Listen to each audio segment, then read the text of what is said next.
की सीमा से बिल्कुल सटा हुआ फरीदाबाद, और वहाँ पर आज जो प्रथम नागरिक के तौर पर चुनी गई और उनको फरीदाबाद की पूरी जनता ने प्रथम नागरिक के तौर पर चुना, भारी मतों के साथ चुना, वो है परवीन बत्रा जोशी जी। जग जाहिर है कि उन्होंने चुनाव किस तरीके से लड़ा, कितनी बड़ी भूमिका के साथ लड़ा, संदीप जोशी जी की क्या मेहनत रही, साथ में पार्षद हैं और भी जो लोग हैं, रवि हैं, डीएस राणा है, दयालबाग के प्रेसिडेंट हैं, इन लोगों ने किस तरीके से मदद करी। लेकिन आज आपको इन्होंने कहीं ना कहीं इन्वाइट किया और उसके बाद अपनी समस्याओं का पिटारा भी आपके सामने रख दिया। हालांकि आप इनकी पड़ोसी भी हैं, आपको सारी चीजें पता है। पहला सवाल मेरा रहेगा, क्योंकि पूरे फरीदाबाद में तोड़फोड़ जारी है, इंक्रोचमेंट हटाने का काम किया जा रहा है, और उसी की तर्ज पर क्या आपके क्षेत्र में, जहां पर आपका रेजिडेंट भी है, क्या इस चामबुड और आसपास के एरिया में भी इंक्रोचमेंट हटाया जाएगा, और इंक्रोचमेंट हटाने के बाद क्या उन गरीब लोगों का ध्यान रखा जाएगा, वो मैं आपसे जानूं। देखिए, जो लीगल काम है वो तो हटाया ही जाएगा, है ना। खाली मेरा अपना निर्णय ही नहीं है, पूरा सरकार की तरफ से निर्देश है। कहूँगी कि मैं ऊपर से ये सुप्रीम कोर्ट के भी आदेश हैं, जितना भी एनक्रोचमेंट है वो हटाया जाए।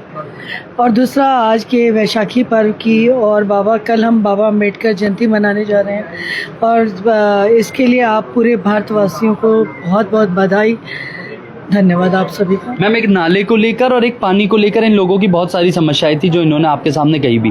क्या बरसात से पहले इनको नाले से संबंधित निवारण जो है, आपने हालांकि इनको एक आश्वासन भी दिया है, क्या ये आश्वस्त हो पाएंगे उस चीज से? मैं इसी एरिया की मूलभूत निवासी हूँ, पिछले 31 वर्षों से मेरी एक कर्म भूमि है, तो इनकी समस्याएं मेरी समस्याएं हैं, और मैं मूलभूत समस्याओं से अवगत हूँ।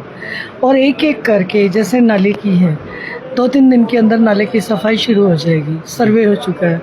और पानी की समस्याओं का भी एक एक कर सभी जगह का, पूरे फरीदाबाद के एरियाज के समस्याओं का समाधान किया जाएगा। जी, डीएस राणा जैसे, रवि जैसे और तमाम ऐसे, हरिंदर भडाना क्योंकि पार्षद भी हैं, वो भी आज आपके साथ, और पूरा भारतीय जनता पार्टी का समस्त कार्यकर्ता आपके लिए समर्पित है। कैसी एक भूमिका रहती है, कैसी एक सोच आती है मन में, क्या एक लगन के साथ काम करने का जी होता है मेहर साहिबा का, वो एक बार अगर आप बताएं। देखिए, जितनी भी मेरी ये टीम है भारतीय जनता पार्टी की, ये सैनिक हैं, और ये कहना चाहूँगी मैं तो कि ये हर समय, जैसे कहते हैं सैनिक हर कार्य के लिए तत्पर रहता है, इसी तरह से भारतीय जनता पार्टी का एक एक कार्यकर्ता सैनिक की तरह हर समय तैयार रहता है। और जब हम सारे मिलकर, मेरी पूरी टीम मिलकर, और वैसे भी ऊपर से आपको बोला, केंद्र में हमारी सरकार, हरियाणा प्रदेश में हमारी सरकार, स्थानीय हमारी सरकार, पार्षद भी हमारे अपने ही हैं, तो क्यों नहीं मिलकर जब हम काम करेंगे तो एक एक एरिया की हर समस्या का प्रयास रहेगा कि हर मूलभूत समस्याओं का समाधान किया जाए, और जो सुविधाएं ज़रूरत है उनकी उन तक पहुँचाई जाए। बिल्कुल, हमारे साथ क्योंकि हरिंदर पार्षद हैं और आपकी टीम का बड़े अहम हिस्सा भी है, और लगातार भारतीय जनता पार्टी के लिए समर्पित भी रहे। हरिंदर, कैसे देखते हैं मेयर साहिबा की भूमिका को और समस्त रेजिडेंट के लोगों की समस्याओं? देखिए, मैं तो सौभाग्यशाली हूँ कि जिस वार्ड से मैं चुनाव लड़ा, उसी क्षेत्र से आदरणीय मेयर साहिबा हमारे यहाँ से हैं जी। तो काम की चिंता तो ज़्यादा मुझे अब है नहीं, कि काम तो जो फाइल जाएंगी वो होने वाली है। और मैं तो धन्यवाद करना चाहूँगा चौधरी कृष्णपाल गुर्जर जी का, विधायक दिनेश लखा जी का, संदीप जोशी जी का, देवेंद्र चौधरी जी का, जो एक छोटे से कार्यकर्ता को आज नेता बनाने का इन लोगों ने काम किया है।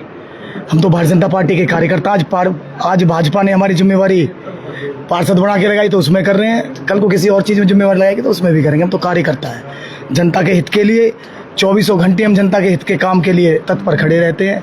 और भारतीय जनता पार्टी का एक ही नारा है, राष्ट्रवाद।